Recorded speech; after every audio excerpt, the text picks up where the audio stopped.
Gwamnatin mulkin soja a jamhuriyar Nijar ta rusa majalisun ƙananan hukumomin jamhuriyar baki ɗaya. Shugabannin da aka rusa zaɓaɓɓu ne kuma kundin tsarin mulkin Nijar ya ba su wa'adin shekaru 7 na jagorancin ƙananan hukumomin. Hukumomin mulkin sojan Nijar sun rusa majalisun ƙananan hukumomin 266 da ke faɗin ƙasar da kuma shugabannin majalisun jihohi 8. Waɗanda tuni aka maye gurbinsu da wasu wakilai na musamman. An bayyana haka ne a wata sanarwa da aka karanto a gidan talabijin na ƙasar a ranar Alhamis da daddare.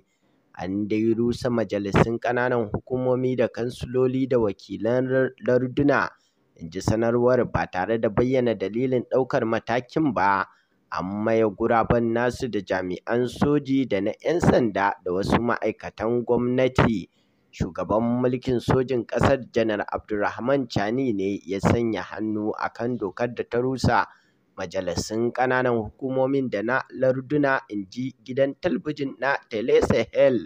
Shugabannin da aka rusa zaɓaɓɓu ne kuma kundin tsarin mulkin Nijar ya ba su wa'adin shekaru 7 na jagorancin ƙananan hukumomin. Kazalika an sauke magajin birnin Yamai Umaru Dogari daga kan muƙaminsa, inda aka maye gurbinsa da wani kanar ɗin soja. A makon jiya, ma'aikatar ministan cikin gida da ayyukan ƙananan hukumomin ke ƙarƙashin kulawarta ta haramta wa shugabannin ƙananan hukumomin kashe kuɗaɗe, sai dai abin da ya shafi biyan albashin ma'aikata.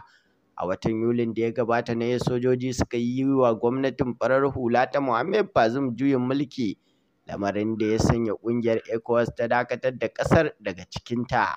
Mu dai babu abin da za mu ce a nan face illa Ubangiji Allah ya kawo mana sauƙi, ya ba mu shugabanni na gari, ya haɗa kawunanmu, amin summa amin.